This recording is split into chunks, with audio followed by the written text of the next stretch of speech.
Welcome to the InfoSec Insider podcast, brought to you by URM, the UK's leading information and cybersecurity specialists. Hi, my name's Annie and I'm here today with Mark O'Kane and Jack Woods, who are both consultants with us here at URM. Welcome to another episode of InfoSec Insider. So today we're going to be looking at the people controls theme in ISO 27001 and examining why these controls matter in today's hybrid workplaces, how they strengthen information security, and what auditors are going to be looking for during assessments. So my first question for you guys to kick off our conversation is, when organisations are implementing pre-employment screening, how can they go about weighing the risks of potential insider threats against the downsides of overzealous background checks, such as bias, cost, or candidate pushback? So it's a very good question. I think one of the first things to take into consideration in terms of the risk of an insider threat is the level of access that candidate is likely to have when joining the organisation, and the level of the role that they're moving into as well. So for those kind of lower level roles that aren't middle management, finance, HR, their access is likely to be limited to basic access rights, so that they can kind of complete the function of their job rather than anything beyond that. Whereas obviously those roles with access to personal information such as HR, finance, middle management as well for training plans, that kind of stuff, financials, kind of in terms of issuing training for other individuals within the organisation.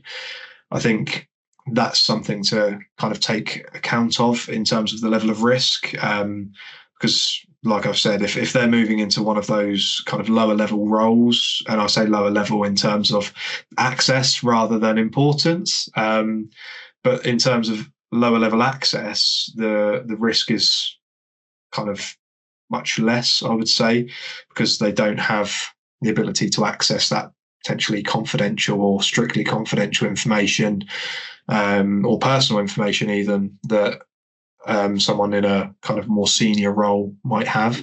I would totally agree with that. And I would just add to it by saying that, it definitely absolutely is a question of, what will this future candidate need access to? What will they need to do with it? But it's also a question of, can they be trusted with that data? So if we're going to be giving them access to our data and our systems, can we trust them? And I would say this is one of the fundamental questions behind employment screening. So, for example, if you have a candidate who has, a criminal record, or who has, had bad experiences in previous employment, that does raise questions as to whether or not, this person can be trusted with your company's information. And if you do decide to employ them, what checks and balances might need to be put in place to ensure that that they're allowed to do their job, whilst also giving the organization the assurance it needs that that employee is conducting themselves properly and handling their data in a way that's appropriate. So it's definitely a case of what do they need, but it's a case of how do we ensure that they can be trusted with that information as well? Yeah, I think you can get a lot of that from an interview as well. You can gauge, it's an intangible really. You can gauge the personality of someone in an interview on most occasions. Yes, it's quite a stressful scenario, so some people's personalities might become a bit muted in that, and they might kind of stick to their CV and like glue. But I think generally you can kind of gauge the level of kind of trust and characteristics that those people have via an interview. I think what's important to point out in Mark's statement is, if they have a criminal background, yeah, okay, that's something that you would take into account, but it's whether or not you would know that going into it, because criminal background checks, people wouldn't tend to include that on their CV, and so the extra part would be those criminal background checks in that pre-employment screening. And you would probably suggest that for those roles that I mentioned previously, kind of HR, finance, because if someone you're hiring for finance, and if someone's been previously convicted of fraud, it doesn't look great in terms of when you're hiring them. But I think, it's very much a case of looking at the intangibles in an interview process, and in terms of the CV as well, the references they've provided, because if those references, if those aren't relevant to the role that they're going to be doing, and it's just a case of, I worked for this organization and it was between this time period and this time period, because as we all know, references now don't tend to hold as much weight as they did previously. So a way that you could balance that in terms of these balancing risk and weighing that up is the use of probationary periods. Mm. Because if you've granted kind of basic access rights and you've got a probation period of, 3-6 months, and that user can complete their role as they need to in that period of time, you get to see how they are in terms of a character fit for the organization. You get to see whether or not they're completing their role, and it builds that level of trust with that person as well that you may not get from initial interview, because not everyone is born with interview technique and charisma and things like that. Some people struggle in those scenarios, but they can still do a job. So I think that level of trust comes from that aspect as well. I think candidate pushback, you would have some questions if they were pretty low level checks that you were doing, so right to work checks, or if they were coming into those roles for finance, HR, kind of top level management, director roles, that kind of stuff, heads of, and they're pushing back on the level of screening you're doing, there may be some concerns that arise from that, because you would expect them to be potentially used to that level of scrutiny at that kind of position in an organization. So if there is pushback, that could potentially reflect on that level of risk, because there might be a reason for that pushback other than they just don't want to. And on the flip side of that, there may be legal reasons that they can't discuss it. So NDAs, contracts, Absolutely. That kind of stuff. But generally, people would be quite forthcoming, I think, to say, I can't actually talk about that because of an NDA or any kind of legal contract that was signed. So, I think that's quite good. Amazing. Thank you, guys. The next question for you to consider is, remote and hybrid work environments introduce unique human-centric vulnerabilities. What practical steps can organisations take to meaningfully enforce people controls beyond generic policies? Some of the kind of more general practical steps that organisations can take in terms of enforcing people controls beyond policies would be testing, awareness and training. So if you run phishing simulations, if you have regular awareness training, there's a level of kind of, it becomes culture, it becomes second nature to these people to act in accordance with, yes, those policies, but also kind of just general best practice, technical best practice. I think beyond that as well, I think COVID saw to the advancement of technical controls, because people were working from home more. The level of technical controls and the usability of those technical controls went beyond what they previously were to essentially worldwide. I think the use of kind of encryption of devices being rolled out on like CrowdStrike and things like that, the use of Palo Alto firewalls, that kind of stuff, the technical controls are now in use for just regular, normal, general organizations beyond what they probably would have been in use for those kind of more secure organizations prior to COVID. I think that has seen those people controls grow. There's a level of access restriction that those people don't have on their device because of those technical controls. I would still highlight the importance of having certain remote work and clear screen policies for remote work environments, because when people are working from home or in a public space rather than working in the office, there does tend to be sometimes a trend that people will work differently, or that they may not apply certain best practices that they would in the workplace as they would at home. So, for example, somebody who's working on their laptop from home, may choose to walk away from their desk whilst leaving their screen unlocked, for example. That's a big risk, especially if you're living with other people or if you've got other people around you. So I'd still say that having a clear desk, clear screen policy or a remote work policy is an important step in ensuring people are aware of their responsibilities when working from home. I'd say one important technical control that organizations can consider is using screensavers or configuring screensaver settings across their endpoints. So, for example, if, a computer has 2 or 3 minutes of inactivity or any other period of time of inactivity, companies can set a configuration so that the device will lock automatically. So that means, if somebody has walked away from their desk and forgotten to lock their screen, the risk of somebody else coming along and seeing sensitive information or confidential business information will be significantly minimized.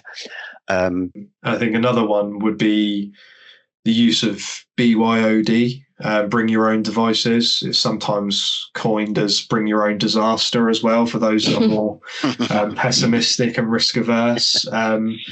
There are tools that allow you to segregate those devices now so that you have a separate personal and work instance on that device. So there are security mechanisms that go beyond the policies that are now rolled out, and a lot of organizations take advantage of to ensure that, yes, people follow the policy, but also where that kind of isn't always the case, they might have those technical controls in place.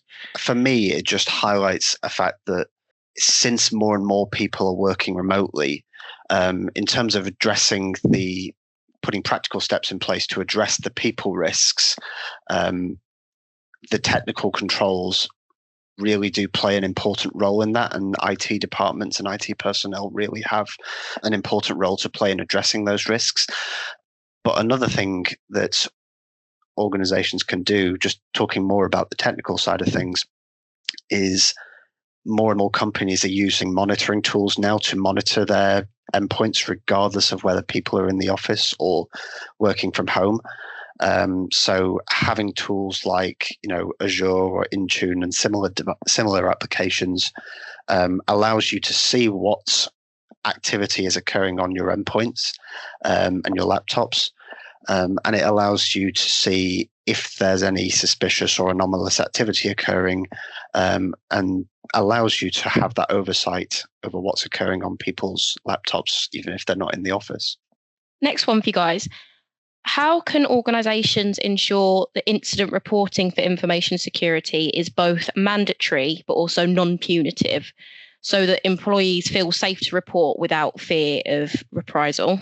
One thing that we often say to people is this is not to be taken as a threat. So, just because we're saying that there is this mandatory requirement that employees have to follow, shouldn't be taken as a threat or something to be intimidated by, or as a case of micromanagement where people are made to feel uncomfortable. But I would say it's very much a case of just letting people know, for example, if we have an incident, it is mandatory that you report it immediately. And the reason we're enforcing this requirement is because, we want to take care of our business. We want to take care of you guys as employees. We want to make sure we all have a job and that we continue to have, incomes and continue to have clients, and remind people of, the human and the personal reasons of why such measures are important. Yeah, definitely. I think it's a massive, massive culture kind of focus. And I think the focus should be on learning from those incidents rather than focusing on who was responsible for reporting it. It's the why it happened, because there will always be a root cause. For every incident, there will always be a root cause. But it's not about kind of saying to this person or that person, you shouldn't have done that, you shouldn't have clicked on this phishing test, that's your fault, we would have suffered a major breach, blah blah blah. It should be a case of, oh, okay, look, we've run a phishing simulation, unfortunately you fell foul to that, you've input your credentials, that would be a major incident. But what we're going to do is we're going to kind of increase your level of awareness. We might put some additional training together for this individual, and we should focus on actually learning why that's happened. Because if, for example, you ran a phishing simulation within the organization and you were getting results of kind of 60% of people clicking on the link and 25% of people were inputting their credentials, you can't really blame all of those people for all of that. It's a case of, oh, well, what should we be doing more to support those individuals? And that's the aspect, and that's the focus that I think organizations should be taking in terms of culture, making sure people, even if they feel it might be or it might not be, just report it. Because if it isn't, the IT team will be happy enough to say, look, this isn't an incident, but thank you for letting us know. Or they'll say, that's really good, you've caught that really early, thank you for letting us kind of identify that. It's not always something major. It could just be that someone's going through their day-to-day job and they've tried to send an email that contains some confidential information and they've not encrypted it and it's been allowed to send. Whereas previously that's not worked, and then you would just say to IT, look, I think this security control has become ineffective, it hasn't noted that there's confidential information in this email, I forgot to encrypt it and this has happened. It doesn't have to be, oh, I've clicked on a link and given everyone's passwords and payment details and everything to this hacker. It can just be as simple as an ineffective security control or general human error. People make mistakes. It's not a case of they should be punished for it. It's a case of, why did that mistake happen? What can we do to make sure that it doesn't happen again? 100%. And I suppose another add-on to that would be, yes, let's help people by giving them the support they need where they fall short, but also praising people when they do report incidents. So just to use the phishing campaign example that you gave, Jack, if you have if you do a phishing campaign and the majority of the team do report what they think is a phishing attempt, praise the team. Yeah, I think another thing, just finally on that point, would be to make it easy. Make it easy to report incidents. I think a lot of organizations struggle with that. I think it needs to be something that's quite obvious to people. People don't want to have to jump through 6 or 7 different hoops to report something, especially if IT then get it and it's not an incident and they say to this person, oh, that's not an incident. You want to make it quite simple and straightforward for people, just so it's not a laborious task for them to complete, because if it becomes laborious for them, they're not going to want to do it. So it's the balance of, yes, okay, let's make it so that people aren't punished, but it is mandatory, but also let's make it quite easy for them, because if it's difficult, then they're not going to want to do it anyway. So I think that's another aspect to really consider. Thanks, guys. So just pivoting now to the audit side of things. In an audit focused on people controls, what kinds of evidence do auditors expect to see, and how can organisations avoid treating this as a mere box ticking exercise? Yeah, it's a great question. I think it's the weighing up the balance of the question is difficult, purely because if we're preparing all evidence for the audit, you kind of look at it as, oh, okay, yeah, we've got that. So then you're ticking that in your head. You're like, oh yeah, we've got that evidence. That's great. But in terms of what an auditor wants to see and the kind of responses an auditor would expect, obviously it's dependent on those controls. So there are 8 controls in the kind of people control set in Annex A of ISO 27001. So for the first one, so screening, you would be looking at if there's a process in place, if HR have got a process for what they do when they are screening for X role or Y role, depending on that level of role within the organisation, they might do additional checks. They might do CRB checks. They might do kind of criminal activity checks. All of these things may vary depending on the role that they're hiring for. So if there's a process in place that kind of defines that and issues guidance to those HR staff so that they're aware that they need to do X, Y, and Z if the candidate is coming in for this role, or they need to do A, B, and C if the candidate is coming in for this role. And then we might look for some evidence of that taking place. So where they've conducted kind of a background check on an individual, we might then look at that certificate of that background check for that individual, as well as looking at the process that they may have defined as well.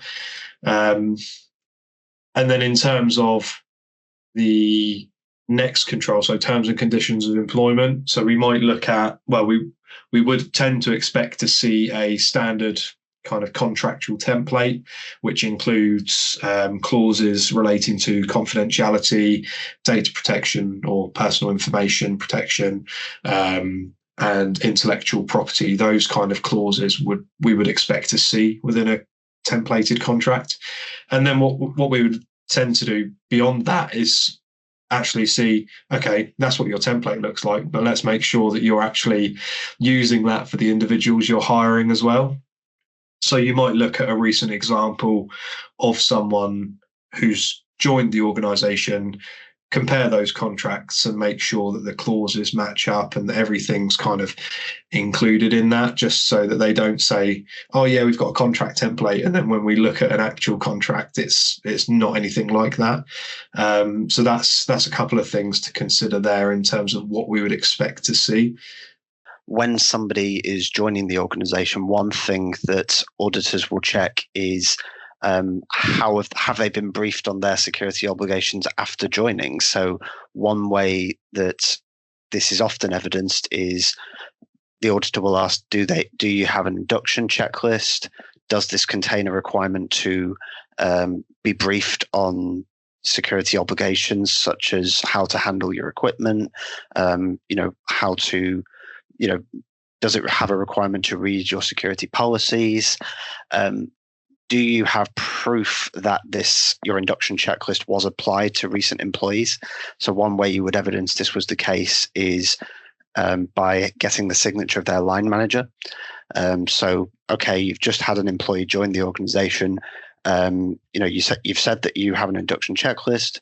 Do you have the signature of their line manager confirming that this induction checklist was applied to this new starter that you've just had? Because that will provide evidence that they were briefed on what needed to be done when they joined. But it also shows that there was a proper consideration of, this person's joining. These are the systems and the rights and permissions that we need to give them as well. This is the equipment that we need to give them. So this would be a really great way to demonstrate that. A couple of things I'd mention regarding role changes and when people leave the organization is auditors will often want to see if when somebody, for example, has shifted to a different department or received a promotion, has there been a consideration of the security implications of that? So many companies will have a role change checklist similar to similar to an induction checklist, perhaps, in that it would ask you to consider, do we need to grant this person any access to new access to systems or new access to data? Is there anything we need to take away, based on least privilege? Because one thing you don't want to do is, if somebody transfers to another department or gets a promotion, for example, we want to make sure that they have access to what they need and don't continue to have access to things they don't need, because that in itself is a risk. If an attacker was to gain access to their accounts, that would give the attacker potentially more scope with which to find things. So it's very important to have ways to evidence that. But when people are leaving the organization, one thing auditors might look for would be proof that you've done exit interviews. So have employees been reminded of their obligations post-employment? So once you've left the organization, please continue to adhere to the non-disclosure agreement that you signed when you started. Don't disclose any trade secrets or anything like that. What another thing auditors might do is ask if there's a termination checklist or a termination process. This might be included in a HR policy or a joiners, movers, leavers process. This would be a way of showing the auditor that you've determined what needs to be taken away. So what systems does the employee have? What do we need to take away? What equipment do they have? What documents do they have in their possession that needs to be returned?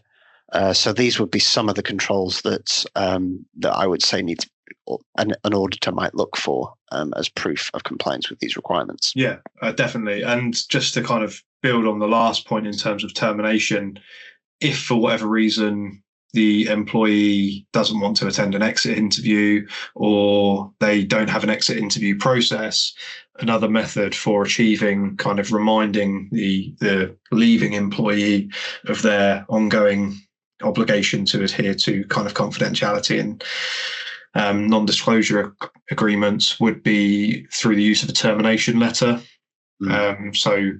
So you would send them that letter confirming that you've taken notice of their notice to leave employment, but then reminding them that they have an ongoing obligation post-employment to maintain the confidentiality of the information that they came into contact with during their employment.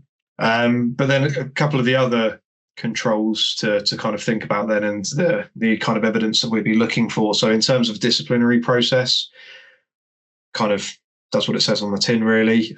You would expect a process to be in place that outlines the disciplinary process for the organisation. So the who, what, when, how, and gravity of the breach and its consequences, whether it's an intentional breach or if it was unintentional, whether it was the first occasion that someone's done something or whether it was a repeated offence, and whether or not this person had been properly trained. Because there may be scenarios in which someone's accidentally done something because they weren't aware that they shouldn't be. So a way around that aspect is kind of, it links into a different clause in the organisational controls, so policies for information security and kind of other topic-specific policies, which require acknowledgement from those individuals where it's relevant to their job role.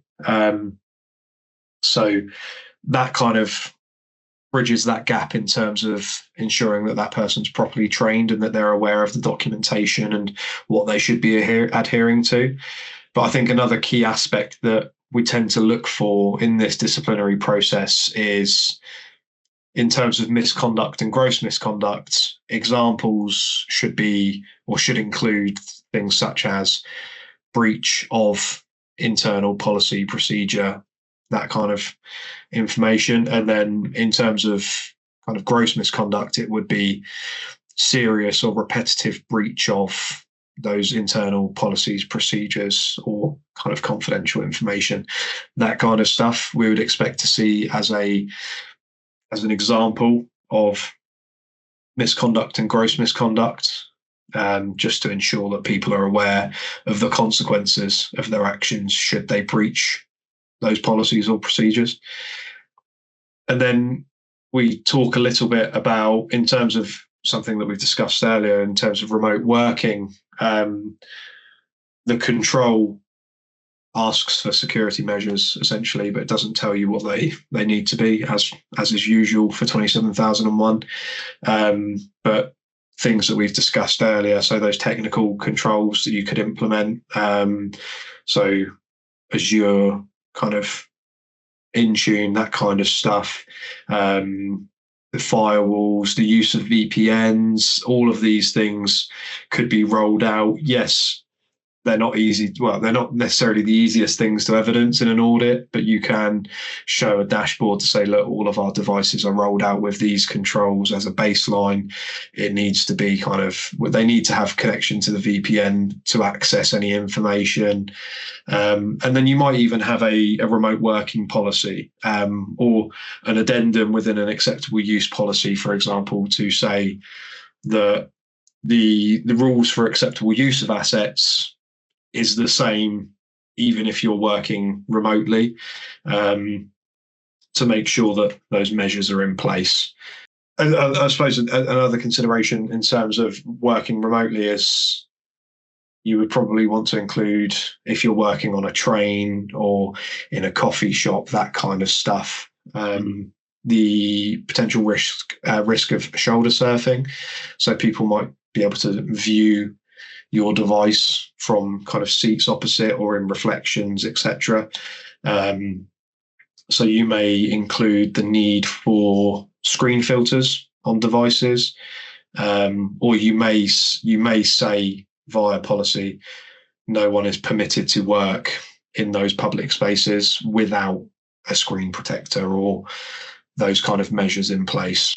Absolutely. And I guess just one final thing that came to mind now regarding, just to return back to termination for a moment, is one thing that an auditor may check on the termination side of things is what timelines do you have in place as an organization for revoking an outgoing employee's access?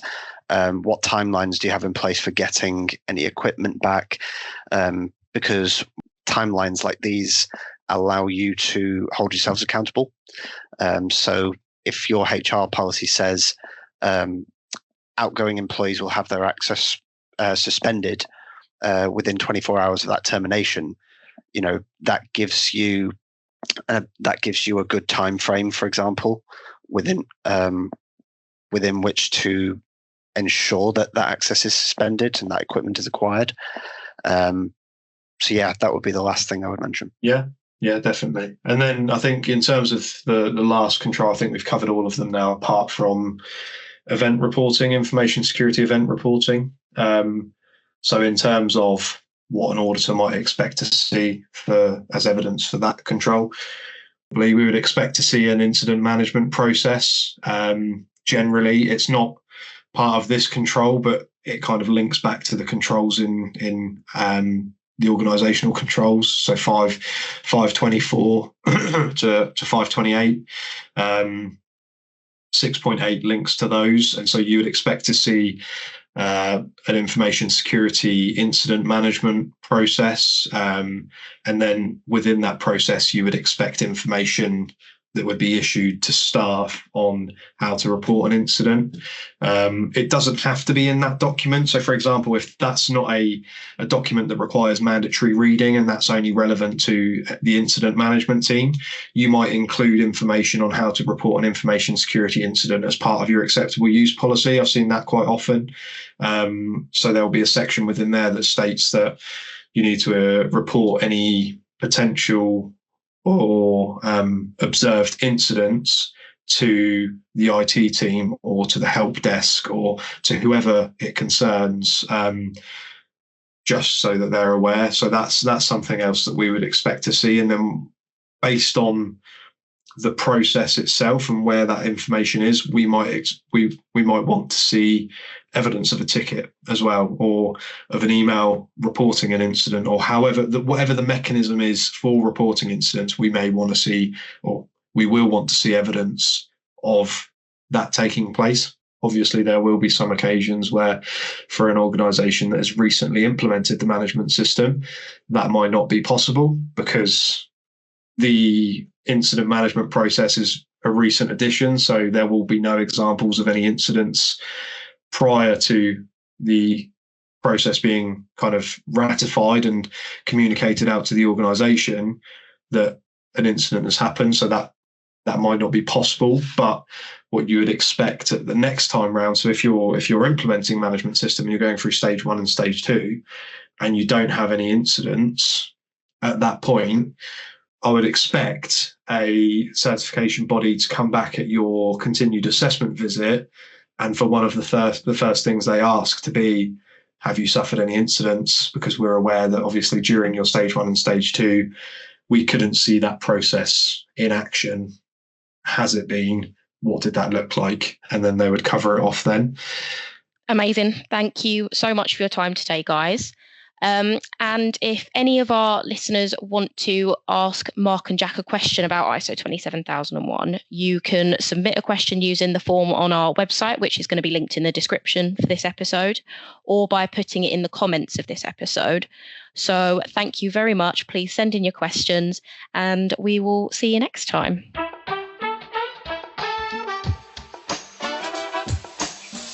If you've enjoyed this podcast, we would really appreciate it if you could spare a moment to leave a rating or review at ratethispodcast.com/InfoSec Insider.